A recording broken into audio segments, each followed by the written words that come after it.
नमस्कार दोस्तों, स्वागत है आपका आपके अपने YouTube चैनल अपनी कोचिंग पे। वीडियो स्टार्ट करने से पहले अगर आपने हमारे YouTube चैनल को सब्सक्राइब नहीं कर रखा है तो सब्सक्राइब ज़रूर कर लीजिएगा। वीडियो का थंबनेल देख के आपने अंदाज़ा लगा लिया होगा कि आज हम बात करने वाले हैं दिल्ली पुलिस कांस्टेबल 2023 के जो अभी एग्ज़ाम होने वाले हैं उसके लिए महत्वपूर्ण क्वेश्चन जो कि दिल्ली पुलिस में पिछले वर्षों में जो प्रश्न पूछे गए हैं उन्हीं से रिलेटेड पूछे गए हैं। क्योंकि जो दिल्ली पुलिस है यानी कि एसएससी है वो आपके क्वेश्चन है वो सेम ही पैटर्न पर रिपीटेड करती है और लगभग है ना, जो मैं वीडियो बनाऊंगा उसमें से लगभग आपके क्वेश्चन दोबारा रिपीट हो जाएंगे। तो क्वेश्चन है वो ध्यान से देखिएगा, आपके लिए बहुत ही महत्वपूर्ण होने वाली ये सभी क्वेश्चन। तो वीडियो है वो, अगर आपको इसका PDF डाउनलोड करना है तो अब आप हमारे टेलीग्राम ग्रुप को ज्वाइन कर सकते हैं, जिसका लिंक आपको वीडियो के डिस्क्रिप्शन बॉक्स में मिल जाएगा, जो कि फ्री ऑफ कॉस्ट। इसके अलावा दिल्ली पुलिस का जो भी मटेरियल है वो आप हमारे टेलीग्राम ज्वाइन कर सकते हैं। इसके अलावा आप मुझे पर्सनल मैसेज कर दीजिएगा व्हाट्सएप पे, उसका भी लिंक आपको मिल जाएगा, तो वहाँ से जाकर डाउनलोड कर लीजिएगा। अब बात करते हैं पिछले वर्ष में जो प्रश्न पूछे गए थे उन प्रश्नों के बारे में। और PDF के लिए मैंने बता दिया आपको, ये टेलीग्राम ग्रुप ज्वाइन करना है आपको। बात करते हैं, पहला क्वेश्चन है कि पृथ्वी के वायुमंडल में गैसों की परत किस ऊंचाई तक विस्तृत है। तो पृथ्वी वायुमंडल में है वो आपके 150 किलोमीटर ऊंचाई तक है, वो आपके वायुमंडल में है। वो गैसों की परत है वो विस्तृत, सॉरी 150 नहीं 200 किलोमीटर है, 150 नहीं 200 किलोमीटर तक आपकी विस्तृत है वायुमंडल में गैसों की परत। अगला क्वेश्चन है कि पीलिया है वो किसके संक्रमण के कारण होता है। तो पीलिया है वो आपके लीवर में संक्रमण के कारण होता है, और पीलिया है वो आपके ज़्यादा बाइल जोश निकलने यानी कि पित्तरस ज़्यादा निकलने की वजह से है, वो आपका ज़्यादा हो जाता है। तो और पीलिया में है वो आपका लीवर है वो आपका इफेक्टेड होता है, ये आपका आंसर नहीं लगाया इसमें, लेकिन पीलिया है वो आपका लीवर की वजह से होता है, लीवर के संक्रमण के कारण होता है। अगला क्वेश्चन है कि पुष्प का वह कौन सा भाग है वो प्रकाश संश्लेषण कर सकता है। तो ये आपका हो जाएगा ऑप्शन आपका सी, कैलिक्स है वो आपका पुष्प का जो भाग है उससे है वो पुष्प प्रकाश संश्लेषण कर सकता है। दोस्तों ये सभी क्वेश्चन आपके लिए बहुत महत्वपूर्ण रहने वाले हैं, तो ध्यान से देखिएगा। अगला क्वेश्चन है निम्नलिखित में से कौन सा समाचार पत्र महात्मा गांधी द्वारा संपादित किया गया था। तो ये आपका जो नवजीवन है, नवजीवन अखबार जो आपके महात्मा गांधी के द्वारा है वो संपादित किया गया था। और ये अखबार है वो जो आपके जो दिल्ली जो दक्षिण अफ्रीका गए थे ना महात्मा गांधी जी, उस समय उन्होंने वो जन जागृति के लिए ये अखबार चलाया था। अगला क्वेश्चन है कि हमारे देश में मापन की मैट्रिक प्रणाली है वो कब शुरू की गई थी। तो इसका आपका उत्तर हो जाएगा आपका ऑप्शन सी है वो आपका सही हो जाएगा, 1956 है, 1956 में है वो मापन की मैट्रिक प्रणाली है वो शुरू की गई थी। दोस्तों इसके अलावा अगर आपको भी प्रश्न करने हैं, आपको जो मैं प्रश्न पढ़ा रहा हूँ उसके साथ साथ में आपको आंसर दे रहे हैं, मैं आपको समय दे देता हूँ। आप भी है वो आप कमेंट बॉक्स में है वो आप साथ साथ में है वो उत्तर बता सकते हैं कि क्या उसका उत्तर होने वाला है, उसके बाद मैं बता दूंगा आपको। अगला क्वेश्चन है कि हेक्सा मिथाइलिन डाइएमीन और वसीय अम्ल के संघनन से प्राप्त बहुलक कौन सा है। तो ये आपको बताना है कि इसका कौन सा होगा। तो इसका उत्तर है वो आपका हो जाएगा नाइलोन, इसका उत्तर हो जाएगा, यानी कि ऑप्शन ए है वो आपका उत्तर हो जाएगा हेक्सा मिथाइलिन डाइएमीन और वसीय अम्ल के संघनन से प्राप्त बहुलक आपका नाइलोन प्राप्त होता है। अगला क्वेश्चन है कि जब एक दौड़ती हुई कार अचानक रुक जाती है तो यात्री किस कारण आगे की तरफ झुक जाते हैं। तो ये आपका हो जाएगा न्यूटन का प्रथम लॉ है, जिसे आप गति की जड़त्व का नियम भी कहते हैं, और न्यूटन का प्रथम नियम भी यही कहलाता है। यानी कि जो वस्तु स्थिर है वो आपके स्थिर अवस्था में ही रहनी चाहती है, यानी कि आप जब आपको ब्रेक लगाएगा तो आप है वो आगे की ओर है वो मूवमेंट करोगे। अगला क्वेश्चन है कि निम्नलिखित में से कौन सी नदी मध्य भारत में बहती हुई गंगा या यमुना में जाकर मिलती है। तो नदियों के जो मैंने पढ़ाया था वीडियो में, उसमें आपको मैंने बताया था कि जो घाघरा नदी है वो नहीं हो सकती इसका उत्तर, गोमती नहीं हो सकती, कोसी नहीं हो सकती। जो बेतवा नदी है, जो बेतवा नदी है वो आपके गंगा और यमुना में जाकर मिलती है, मध्य भारत में बहती है ये, और गंगा यमुना में मिलती है। अगला क्वेश्चन है कि निम्नलिखित में से कौन सी धातु पारिस्थितिक तंत्र में जैव आवर्धन की समस्या उत्पन्न करती है? तो ये इसका उत्तर हो जाएगा आपका पारा, यानी कि एजी जो है, यानी कि एजी पारा है, वो आपका पारिस्थितिक तंत्र में है वो जैव आवर्धन की समस्या उत्पन्न करती है। बाकी जो मेथड है वो आपके नहीं करते, पारा करता है। अगला क्वेश्चन है कि किसके शासनकाल के दौरान गांधार कला विद्यालय का उदय हुआ था? तो इसका आपका सही उत्तर हो जाएगा कनिष्क जो है उसके शासनकाल में है वो गांधार कला विद्यालय का उदय हुआ था। अगला क्वेश्चन है कि निम्नलिखित में से किसे मिल्क शुगर भी कहा जाता है? तो मिल्क शुगर है वो आपका फ्रक्टोज है, उसे आपका मिल्क शुगर भी कहा जाता है। ग्लूकोज और फ्रक्टोज जो है वो आपका मिल्क शुगर कहा जाता है। अगला क्वेश्चन है कि सामान्य पक्षियों के पास एक होता है, तो सामान्य पक्षियों के पास क्या होता है?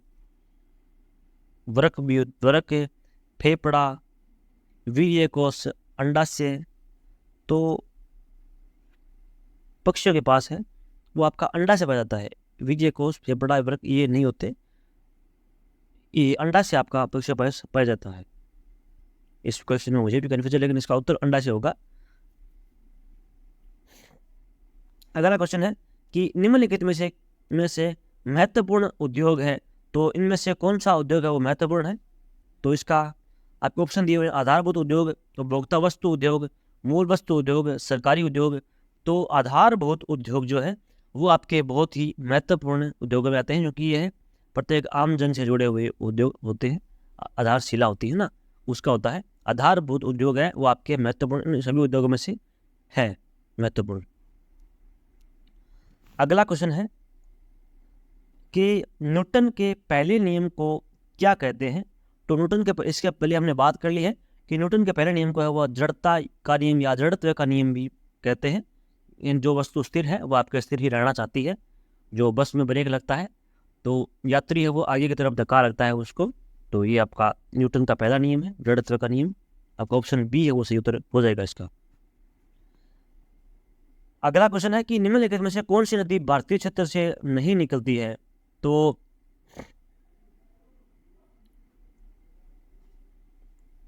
पहला ऑप्शन है गोदावरी, ये महाराष्ट्र के नासिक से निकलती है।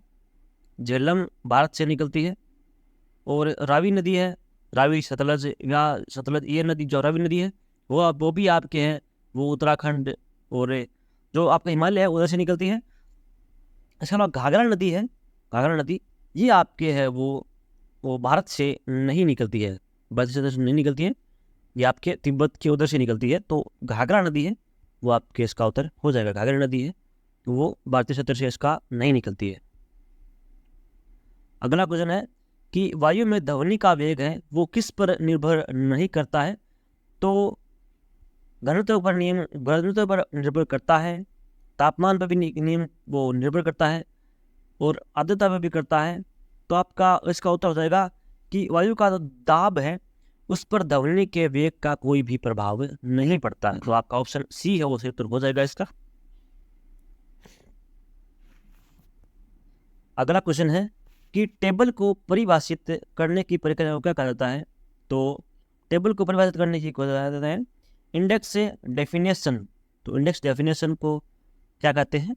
टेबल को परिभाषित करने को ही इंडेक्स डेफिनेशन कहा जाता है। अगला क्वेश्चन है कि विंध्याचल और सतपुड़ा पहाड़ियों के बीच से होकर बहने वाली नदी कौन सी है? तो इसका उत्तर हो जाएगा आपका नर्मदा नदी है वो आपके मध्य प्रदेश के विंध्याचल और सतपुड़ा जो पहाड़ियां हैं वहां से निकलती है नर्मदा नदी।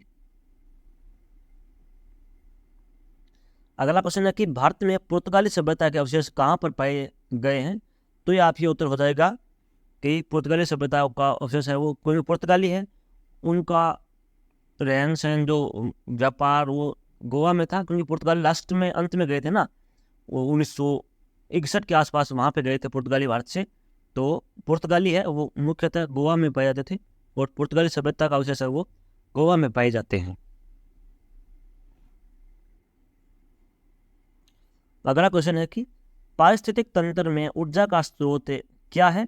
तो ये आपका हो जाएगा कि पारिस्थितिक तंत्र में ऊर्जा का स्रोत आपका सूर्य है, यानी कि सूर्य से ही है। यानी कि जो पौधे होते हैं वो प्रकाश संश्लेषण की क्रिया करते हैं, वो तो सूर्य से ही करते हैं, और सूर्य से हमें हमें भी विटामिन डी मिलता है। तो सूर्य जो स्रोत है वो आपके पारिस्थितिक तंत्र में महत्वपूर्ण भूमिका निभाता है। अगला क्वेश्चन है कि जनसंख्या की दृष्टि से भारत में हरियाणा का कौन सा स्थान है? तो आपका हरियाणा का स्थान है वो आपका 16वां स्थान हो जाएगा हरियाणा का जनसंख्या की दृष्टि से भारत में। अगला क्वेश्चन है कि जाड़ू फिरी क्या है? तो जाड़ू फिरी है वो आपका एक उपन्यास है, लोक नृत्य नहीं है, लोक गीत नहीं है, त्योहार नहीं है, आपका उपन्यास है। अगला क्वेश्चन है कि भाखड़ा डैम प्रोजेक्ट के जन्मदाता कौन थे? तो आपके चौधरी छोटू राम जो है वो आपके भाखड़ा डैम प्रोजेक्ट के वो जन्मदाता थे। तो इसका ऑप्शन आपका डी है वो उत्तर सही हो जाएगा इसका। अगला क्वेश्चन है कि राजदूत मोटरसाइकिल फैक्ट्री अवस्थित है? तो ये हरियाणा के कौन से जिले में स्थित है? तो राजदूत फैक्ट्री है जो आपके फरीदाबाद है, हरियाणा का फरीदाबाद, वहाँ पे ये आपके स्थित है राजदूत मोटरसाइकिल फैक्ट्री। अगला क्वेश्चन है कि बंद नालों एवं मूत्रालयों में प्रवाहित मल को क्या कहते हैं? तो ये आपका हो जाएगा आरोग्यकर अपशिष्ट, यानी कि आपका ऑप्शन ए है वो सही उत्तर हो जाएगा। बंद नालों व मूत्रालयों से प्रवाहित मल को कहते हैं आरोग्यकर अपशिष्ट। अगला क्वेश्चन है कि मुख्य रूप से पहाड़ियों में उगाई जाने वाली फसल कौन सी है? तो पहाड़ियों में उगाई जाने वाली फसल है आपके मीठे ज्वार जो है वो आपके पहाड़ियों में उगाए जाते हैं। मीठी मकई नहीं होता, मीठे आलू नहीं, मीठे मटर नहीं, मीठे ज्वार, यानी कि ऑप्शन आपका बी है वो सही उत्तर हो जाएगा इसका। मीठे ज्वार है वो पहाड़ियों में उगाई जाने वाली मुख्यतः फसल है। अगला क्वेश्चन है कि निम्नलिखित में से कौन नाइट्रोजन एवं फास्फोरस के उच्चतर सांद्रता के कारण होता है? तो यूट्राफिकेशन है वो आपके नाइट्रोजन और फास्फोरस के उच्चतर सांद्रता के कारण है जो यूट्राफिकेशन होता है। कठोरता नहीं होती है, क्षारता नहीं होती, अम्लता नहीं होती है। आपका ऑप्शन ए है वो इसका 27 नंबर क्वेश्चन का सही उत्तर हो जाएगा। अगला क्वेश्चन है कि कितनी बार लोकसभा का कार्यकाल 6 वर्ष तक बढ़ाया गया? तो आपका लोकसभा का कार्यकाल है वो आपके एक बार है वो लोकसभा कार्यकाल है वो 6 वर्ष तक बढ़ाया गया था। अगला क्वेश्चन है कि तानाशाही कहाँ पर संभव है? तो तानाशाही कहाँ पर संभव है? तो यानी कि जो एक पार्टी वाले राज्य है, यानी कि जहाँ पे एक ही पार्टी, जैसे ऐसे मान लीजिए बीजेपी आ गई तो बीजेपी आई पूरे भारत में, पूरे राज्यों में, तो वो आपका होता है तानाशाही होती है। क्योंकि जैसे दक्षिणी कोरिया जो है वहाँ पे किम जोन है उसी की पार्टी जीतती है, तो तानाशाही वहीं होती है। यानी किम जोन है वो एक तानाशाह माना जाता है उसको, तो वो होता है आपकी एक ही पार्टी वाला राज्य या देश, तो वहाँ पे तानाशाही जरूर होगी क्योंकि वो आपकी अपनी मनमर्जी करेंगे। अगला क्वेश्चन है कि सल्तनत काल में हरियाणा का सबसे छोटा इक्ता कौन सा था? तो आपका पलवल है वो आपका सबसे छोटा वो इक्ता था।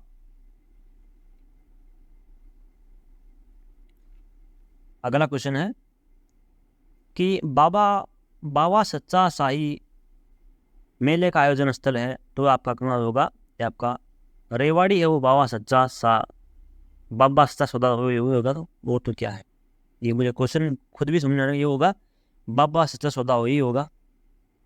ये क्वेश्चन आप पता नहीं, मुझे क्वेश्चन में कन्फ्यूजन है, पता नहीं क्या है क्वेश्चन, तो इसका उत्तर है वो आपका रेवाड़ी हो जाएगी। अगला क्वेश्चन है कि महावीर जयंती मनाई जाती है, तो महावीर जयंती है वो आपसे कब आती है? तो महावीर जयंती आपके चैत्र शुक्ल त्रयोदशी को है वो आपको महावीर जयंती मनाई जाती है। इसका आपका ऑप्शन है वो आपको डी हो जाएगा, चैत्र शुक्ल त्रयोदशी। अगला क्वेश्चन है हरियाणा में सबसे कम नगरों वाला जिला कौन सा है? तो आपका फरीदाबाद है वो आपका हरियाणा का सबसे कम नगरों वाला जिला है, और यहाँ पर ये है वो राजदूत मोटर जो साइकिल है उसका वो कारखाना स्थित है, फैक्ट्री स्थित है, सॉरी कारखाना नहीं। अगला है कि हरियाणा के अंबाला की छावनी है, अंबाला छावनी की स्थापना कब हुई थी? तो अंबाला छावनी की स्थापना है वो 1843 में हुई थी। आपके ए और ऑप्शन बी सही हो, दोनों सेम सेम है, तो आप जो भी ए ऑप्शन कर लीजिए, पहले ए बी कर लीजिए। तो जो आपकी 1843 में है वो आपके हरियाणा के अंबाला छावनी की स्थापना हुई थी। अगला क्वेश्चन है कि अंतर्राष्ट्रीय सौर संगठन का मुख्यालय कहाँ स्थित है? तो ये आपका हो जाएगा भारत में है, वो अंतर्राष्ट्रीय सौर गठबंधन का मुख्यालय स्थित है, वो आपका भारत में है। अगला क्वेश्चन है कि राज्य में भ्रष्ट कर्मचारियों की शिकायत दर्ज करवाने व उनके बारे में सूचना देने हेतु टोल फ्री हेल्पलाइन नंबर क्या है? तो ये आपका 1064 यानी कि 1064 है, वो आपके राज्य में भ्रष्ट कर्मचारियों की शिकायत करने के लिए एक टोल फ्री हेल्पलाइन नंबर है। अब इस पर अमल होता है नहीं होता, कितना होता है ये आप तो करके देख सकते हैं कितना अमल होता है। बाकी हेल्पलाइन नंबर है वो आपका 1064 है। अगला क्वेश्चन है कि संस्कृति महोत्सव स्वच्छाग्रह बापू कार्याजलि का किस भारतीय शहर में आयोजन किया जाएगा? तो यह आपका हो जाएगा ऑप्शन सी, वाराणसी में है वो स्वच्छाग्रह बापू कार्याजलि का वो आयोजन है वो किया जाता है वाराणसी में संस्कृति महोत्सव का। अगला क्वेश्चन है स्मार्ट ग्रिड योजना संबंधित है, तो स्मार्ट ग्रिड योजना किससे संबंधित है? तो ये आपका हो जाएगा स्मार्ट सिटी यानी बिजली से संबंधित है, ये स्मार्ट ग्रिड योजना संबंधित है। आपका ऑप्शन डी सही हो जाएगा इसका। अगला क्वेश्चन है हरियाणा राज्य का कौन सा जिला बासमती चावल का उत्पादन करता है? तो आपका ऑप्शन डी है वो इसका सही उत्तर हो जाएगा कि करनाल है, वो आपके बासमती चावल का उत्पादन सबसे अधिक है वो हरियाणा के में करता है बासमती चावल। अगला क्वेश्चन है कि हरियाणा में कितने मत्स्य स्वास्थ्य सुरक्षा केंद्र हैं? तो ये उत्तर हो जाएगा इसका आपका बी, मत्स्य स्वास्थ्य यानी कि 20 मत्स्य स्वास्थ्य सुरक्षा केंद्र हरियाणा में स्थित हैं। अगला क्वेश्चन है कि दीनबंधु छोटूराम तापीय विद्युत परियोजना कहाँ अवस्थित है? तो ये आपका हो जाएगा यमुनानगर में है वो आपका दीनबंधु छोटूराम तापीय विद्युत परियोजना स्थित है यमुनानगर में। अगला क्वेश्चन है कि 2018 में किस ऐतिहासिक इमारत में भारत पर्व का आयोजन किया गया था? तो भारत पर्व का आयोजन है वो आपके लाल किला में है वो किया गया था 2018 में। अगला क्वेश्चन है कि पृथ्वी पर शरीर का वजन कहाँ पर अधिकतम होता है? तो आपकी जो पृथ्वी की सतह है यानी कि ऑप्शन डी आपका सही हो जाएगा, पृथ्वी की सतह पर है वो मनुष्य का सबसे अधिक वजन होता है। अगला क्वेश्चन है कि घरेलू उपकरणों में निर्मित लघु और सस्ते कंप्यूटर किस प्रकार के होते हैं? तो ये आपका हो जाएगा जो घरेलू उपकरणों से निर्मित लघु कंप्यूटर होते हैं वो आपके माइक्रो कंप्यूटर होते हैं, माइक्रो कंप्यूटर प्रकार के कंप्यूटर होते हैं। अगला क्वेश्चन है कि पेयजल में व्यंजक चूर्ण का प्रयोग किस रूप में होता है? तो पेयजल में है वो व्यंजक चूर्ण का प्रयोग है वो आपके कीटाणुनाशक के लिए है वो व्यंजक चूर्ण का प्रयोग करते हैं। कि जो व्यंजक चूर्ण हम पानी में डालते हैं ना पेयजल में, तो उसमें जो लट्टे कीड़े वगैरह होता है ना वो आपके सभी मर जाते हैं, तो कीटाणुनाशक होता है व्यंजक चूर्ण। अगला क्वेश्चन है कि निम्नलिखित भारतीय राज्यों में से कौन सा राज्य समुद्री सीमा के पास स्थित नहीं है? तो बात करें तो गुजरात है, तो गुजरात में वो कच्छ का रण वगैरह वो यानी कि अरब सागर है वो लगा हुआ होता है। गोवा है वो भी अरब सागर से स्थित है गोवा में, और जो महाराष्ट्र है वो भी अरब सागर यानी कि जो पश्चिमी घाट होता है, पश्चिमी घाट भारत का, भारत के जो पश्चिमी क्षेत्र है यहाँ पे गुजरात है, यहाँ गोवा है, यहाँ महाराष्ट्र है। तो ये तीनों जो राज्य हैं वो आपके स्थित हैं वो समुद्र पे है यानी कि वहाँ पानी है। इसके राजस्थान है, राजस्थान के पास है वो पाकिस्तान लगता है, इधर थोड़ा पंजाब हरियाणा इधर लगता है, इधर थोड़ा गुजरात लगता है। तो गुजरात जो राजस्थान है ना वहाँ पे है कोई भी समुद्र नहीं होता है, पर राजस्थान में है, वो केवल मरुस्थल है और कुछ भी नहीं है। तो आपका इसका सही उत्तर हो जाएगा ऑप्शन सी, राजस्थान में है। राजस्थान की सीमा वो समुद्र से नहीं लगती है। अगला है कि लोहे का शुद्धतम रूप क्या होता है? तो लोहे का शुद्धतम रूप होता तो ताड्य लोहे जो होता है, ऑप्शन डी आपका सही उत्तर हो जाएगा। ताड्य लोहे वो आपका लोहे का शुद्धतम रूप होता है।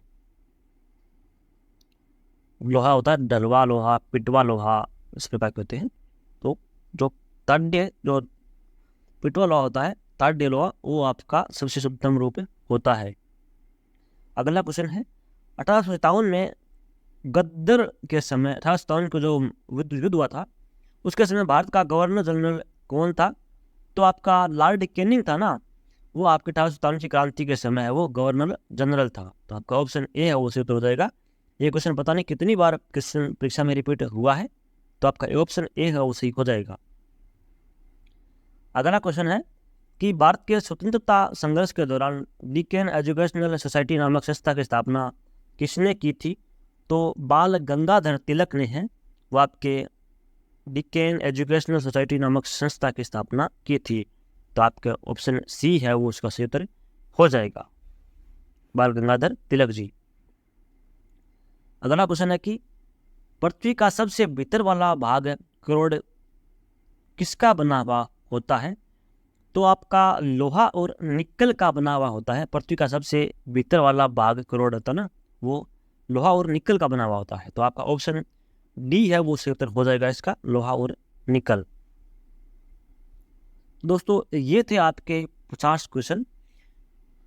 ये सभी क्वेश्चन है वो आपके दिल्ली पुलिस में पूछे हुए क्वेश्चन है। यहाँ से क्वेश्चन रिपीट होने की पूरी संभावना है। अगर आपने वीडियो यहाँ तक देखा है तो आपका बहुत बहुत धन्यवाद। अगर वीडियो पूरा देखा है आपने तो आपको यहाँ से क्वेश्चन पूछेंगे जाएंगे ज़रूर। तो वीडियो पर सपोर्ट बनाए रखने के लिए आपका बहुत बहुत धन्यवाद। यहाँ तक देखने के लिए बहुत बहुत धन्यवाद। अगर आपको इस वीडियो का PDF डाउनलोड करना है तो आप हमारे टेलीग्राम ग्रुप को ज्वाइन कर सकते हैं, जिसका लिंक आपको वीडियो के डिस्क्रिप्शन बॉक्स में मिल जाएगा। दोस्तों ऐसे ही हमारे चैनल पर सपोर्ट बनाए रखिएगा। आपका बहुत बहुत आभार और धन्यवाद। थैंक यू दोस्तों।